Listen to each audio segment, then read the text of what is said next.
باہر کھڑا ہوگا تو انا فی البیت وہ نہیں کہہ سکتا ہے. تو اس لیے نماز کے اندر جو رفع دین ہے اس رفع دین سے جو ہے نا وہ نبی پاک صلی اللہ علیہ وسلم نے یہاں منع فرمایا. اور شری گھوڑوں کی دموں سے تشبیہ دی کہ جس طرح شرارتی گھوڑا جب شرارت کرنے کا ارادہ کرتا ہے, جب گھوڑی کو دیکھ کر گھوڑا جو ہے وہ مستی کرتا ہے, اسے جس طرح اوپر نیچے دم ہلاتا ہے, اسی طرح رفع دین کرنے والے لوگ ہیں. تو حضور صلی اللہ علیہ وسلم نے کتنی سختی سے جو ہے نا وہ یہاں رفع دین سے منع کیا ہے.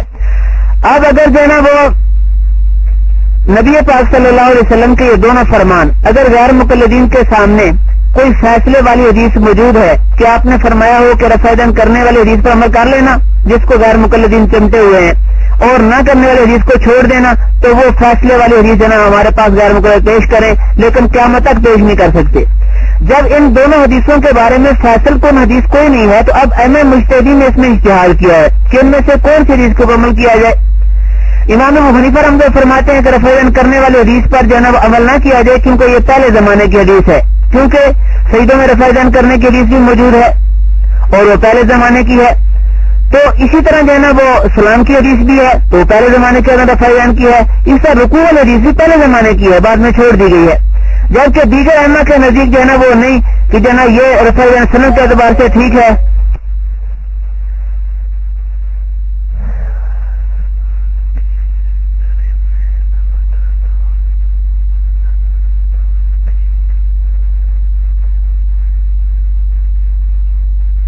بڑا بھی تو شیطان ہے, میں تجھے کیا کہہ سکتا ہوں جی.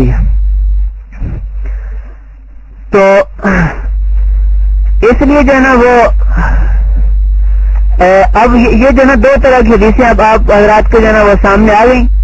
اور جو ہے نا وہ دیکھو اس میں جو ہے نا ہمارے جو امام ابو حنیفہ رحمۃ اللہ یا امام مجتہدین کا موقف ہے وہ اس وجہ سے اجتہادی موقف جو ہے نا وہ اس میں اختیار کیا گیا, اور اس میں جو ہے نا وہ دونوں طرف سے جو ہے نا وہ اس لیے ہم کہتے ہیں دونوں کا اجتہاد جو ہے نا وہ حق پر ہیں اور ان میں سے کسی کو غلط نہیں کہہ سکتے. اور ان کو غلط کیوں نہیں کہہ سکتے؟ حضور صلی اللہ علیہ وسلم کی حدیث کی وجہ سے. ان کو غلط نہیں کہہ سکتے حضور صلی اللہ علیہ وسلم کی حدیث کی وجہ سے کہ آپ صلی اللہ علیہ وسلم نے فرمایا کہ جو ہے نا وہ جو مجتہد اجتہاد کرتا ہے اگر درست اجتہاد کرتا ہے تب بھی جو ہے نا وہ اس کو 2 ثواب ملیں گے, اگر خطا اجتہاد کرتا ہے پھر بھی اس کو 1 ثواب ملے گا. اب غیر مقلدین تو ایم مجتہدین سے ناراض ہیں. یہ بیرو اینڈ پارٹی اور بیرو کی جو جماعت ہے نا وہ بھی جو ہے نا اس کی منکر ہے. لیکن اب میں ضروری سمجھتا ہوں کہ غیر مقلدین جب کہتے ہیں جی جو ہے نا وہ مجتہد کا پتہ کیسے چلے گا کہ وہ حق پر ہے یا نہ حق پر ہے, اس کے لیے معیار اور پیمانہ کیا ہے, اور اسی طرح جو ہے نا وہ کیسے پتہ چلے گا کہ ان چاروں میں سے حق پر کون سا ہے, باطل کا کون سا ہے. تو ٹھیک ہے جناب, اگر آپ کو یہ پتہ نہیں چلتا نا تو آپ کے جو علماء ہیں ان کے فتاوی جات ہم آپ کے سامنے پیش کر دیتے ہیں جنہوں نے فقہ حنفی کے خلاف جو ہے نا وہ اپنے مسائل لکھے ہیں.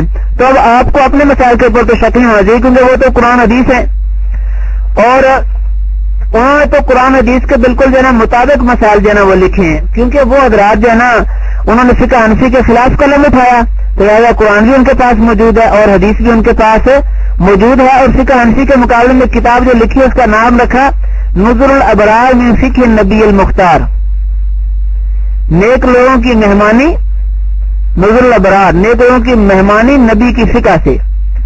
اس میں لکھتا ہے نور الحسن, یہ جو ہے نا وحید الزمان لکھتا ہے, کہتا ہے منی جو ہے نا وہ سنو مسئلہ سنو, غیر مقلدین کا مسئلہ سنو, فقہ حنفی کو غلط کہتے ہیں اور اپنی جو نبی والی فقہ ان کی ہے وہ اس کے مسائل آپ کو بتاتا ہوں تاکہ آپ سن کر جو ہے نا اس کو ذرا خوش ہوں تاکہ پتہ چلے آپ کو ان کے مسائل کیسے ہیں. دینی غور سے سنو, منی خواہ گاڑی ہو یا پتلی ہو, خشک ہو یا تر ہو, ہر حال میں پاک ہے. منی ہر حال میں پاک ہے, خشک ہو یا تر ہو, گاڑی ہو یا پتلی ہو. وحید الزمان نے نزول الابرار جلد نمبر 1 صفحہ نمبر 49 پر لکھا ہے. اور نواب نور الحسن خان نے لکھا ہے منی ہر چند پاکست, کہ منی جو ہے نا وہ ہر قسم کی پاک ہے. عرف الجادی صفحہ نمبر 10. اب بیرو تمہارے جو ہے نا وہ مولویوں نے تمہارے لیے یہ آسانی کر دی ہے کہ منی پاک ہے.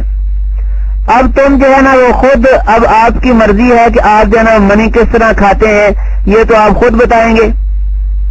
آپ اس منی میں جو ہے نا وہ شکر ملا کر کھاتے ہیں یا جو ہے نا آپ پانی میں ملا کر اس کو پیتے ہیں, جس طرح بھی آپ منی کھا جاتے ہیں تو وہ آپ بتائیں گے کہ آپ جو ہے نا وہ جو آپ کا ذوق ہے اس کے مطابق بہرحال آپ جو ہے نا وہ کھاتے ہوں گے، تو آپ کے مولویوں نے جو ہے نا فقہ حنفی سے ناراض ہو کر یہ مسئلہ جو ہے نا وہ لکھ دیا ہے۔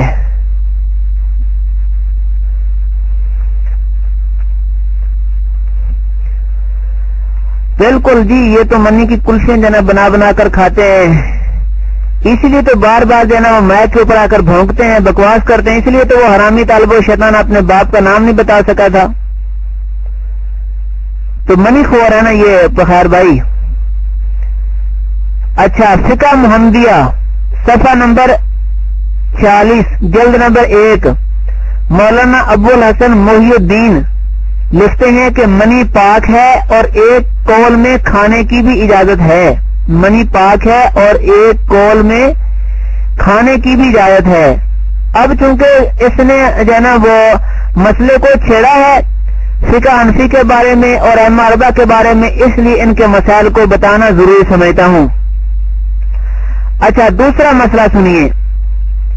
علامہ وحید الزمان کنز الحقائق صفحہ نمبر 16 پر لکھتے ہیں عورت کی شرمگاہ کی رطوبت پاک ہے، یعنی غیر مقلد اتنا گندا مذہب ہے کہ یہ عورت کی شرمگاہ کو چاٹتا ہے اور اس کی رطوبت جو ہے وہ جو نکلتی ہے وہ کھا جاتا ہے، کہتا ہے جی عورت کی رطوبت پاک ہے۔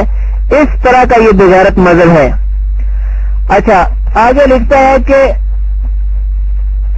عرف الجادی کے اندر نواب نور الحسن خان عرف الجادی صفحہ نمبر 22 میں لکھتا ہے نماز میں جس کی شرمگاہ سب کے سامنے نمایاں رہی اس کی نماز صحیح ہے۔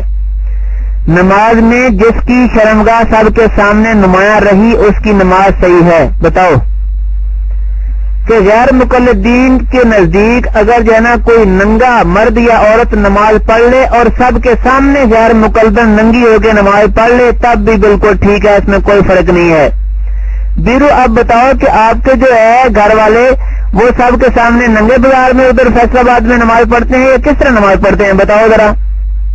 میرا تو خیال میں جو ہے نا وہ وہاں پر ہو سکتا ہے ادھر بھوانا بازار میں یا جو ہے نا وہ دوسرے جو ہے نا وہ مین میں جو ہے ننگی نمازیں پڑھتی ہوں، کیونکہ جو ہے نا وہ تمہارے نزدیک مسئلہ یہ ہے۔ نواز صدیق حسن خان جو ہے نا وہ کیا کہتا ہے؟ کہتا ہے عورت تنہا بالکل ننگی نماز جو ہے نا پڑھ سکتی ہے اور دوسری عورتوں کے ساتھ اگر سب مل کر ننگی نمازیں پڑھیں تو بھی نماز صحیح ہے،